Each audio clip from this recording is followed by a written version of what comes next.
Mi nombre es Antonio Gómez Zárate, estudiante de la Ingeniería en Instrumentación Electrónica, y en el presente video les explicaré cómo fue la fabricación de un cañón de Gauss, los materiales que utilicé y al final daré una demostración. Para la fabricación del cañón de Gauss, los materiales que vamos a utilizar son 6 capacitores de 4700 microfaradios, cable UTP o cualquier tipo de cable para hacer conexiones en protoboard, una protoboard, un multímetro para checar los valores de voltaje de los capacitores. De cañón utilizaremos un pedazo de lapicero sin la pluma. De proyectil vamos a utilizar cualquier tipo de material ferroso, en este caso va a ser un pedazo de clavo. Dos interruptores de 2 posiciones, un poco de cable esmaltado calibre 28 para fabricar la bobina. Para realizar algunas conexiones también vamos a utilizar cautín y soldadura, y para aislar esas conexiones vamos a utilizar cinta de aislar o termofil. Para alimentar el circuito vamos a fabricar una pequeña fuente de alimentación provisional. Esto lo vamos a realizar con un transformador con una salida de 24 volts y 4 diodos rectificadores 1N5408 y un capacitor de 2200 microfaradios. Esto para tener una salida y poder alimentar el circuito. Ahora les mostraré el circuito que vamos a utilizar para la fabricación del cañón de Gauss. Como ya lo dije antes, la fuente de alimentación es bastante provisional. Consta de un transformador que tiene una salida de 24 volts, que va conectada a un puente de diodos que se encarga de rectificar la señal, seguido de un capacitor de 2200 microfaradios que se encarga de filtrarla. El circuito del cañón de Gauss es bastante sencillo también. Solo consta de un switch de carga que va conectado a los pines positivos de 6 capacitores que se encuentran conectados de manera paralela. Esto va seguido de un switch de disparo. El switch de disparo tiene un pin conectado en la pata positiva de los capacitores y otro pin conectado directamente a la bobina o al cañón de Gauss. La pata sobrante del cañón de Gauss va conectada a tierra, al igual que los pines negativos de los capacitores. Como pueden ver, es un circuito pues bastante sencillo, así que vamos a hacerlo. Ahora pasaremos a la fabricación del cañón. Para fabricar el cañón, vamos a enrollar el cable esmaltado calibre 28, dando aproximadamente 65 vueltas. Esto para que la longitud de nuestra bobina sea aproximadamente de 5 centímetros. Bueno, una vez alcanzada la distancia deseada, que son 5 centímetros, nos podemos dar cuenta que el número de vueltas de nuestro embobinado son 65 vueltas aproximadamente. No debemos olvidar dejar un pequeño espacio de cable para realizar las conexiones. Lo siguiente que debemos hacer es realizar otro embobinado justo arriba del primero. Esto lo podemos hacer con ayuda de cinta de aislar para que el primer embobinado no se mueva. Una vez terminada la segunda capa, lo siguiente que debemos hacer será realizar 3 capas más, es decir, vamos a repetir el procedimiento 3 veces más para completar 5 capas. Esto con la finalidad de que cuando el cañón esté terminado y activemos el switch de disparo, el campo magnético que se genere dentro de nuestro cañón va a aumentar.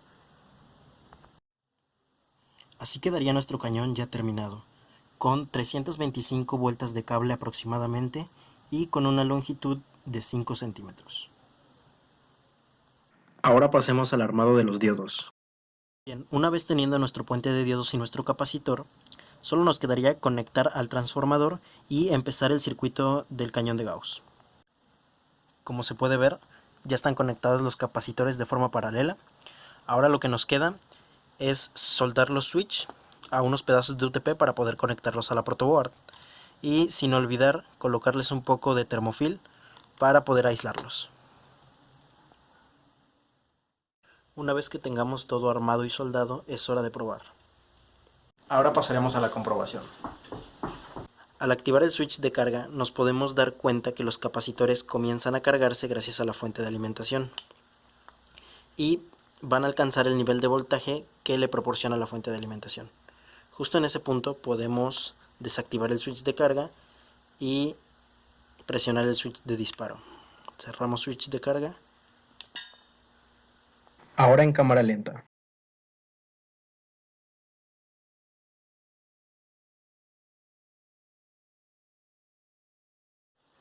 Bien, pero ¿cuál es el secreto del cañón de Gauss? El secreto del cañón de Gauss se encuentra en el banco de capacitores. Cuando activamos el switch de carga, podemos notar que hay una diferencia de potencial entre el banco de capacitores que se encuentra vacío y nuestra fuente de alimentación, lo que genera que el banco de capacitores comience a cargarse. Va a llegar un punto donde la diferencia de potencial entre la fuente de alimentación y el banco de capacitores pues ya no va a existir.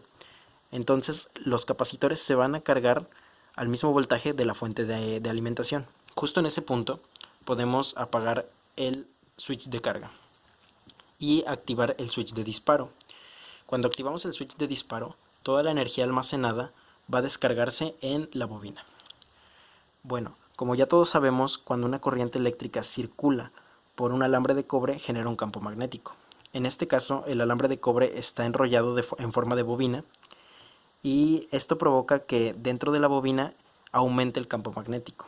De hecho, analizando la fórmula me di cuenta que si yo quería aumentar el campo magnético lo podía hacer de dos formas, aumentando el número de espiras en la bobina o eh, aumentando el almacenamiento en los capacitores. Bien, otra cosa es que el proyectil tiene que ser de un material ferroso. Esto es porque la bobina se convierte en un electroimán, atrayendo atrayendo con su campo magnético el proyectil hacia su centro. Como la energía que está almacenada se descarga demasiado rápido, genera que el campo magnético de igual forma sea muy rápido, provocando que el proyectil se acelere hacia el centro de la bobina mientras el campo magnético desaparece, generando que el proyectil siga su curso debido a la energía cinética que se genera por el impulso inicial.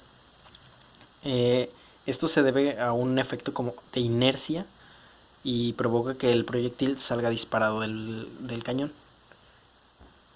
Bien, pues esto sería todo de mi parte, es la explicación del cañón de Gauss.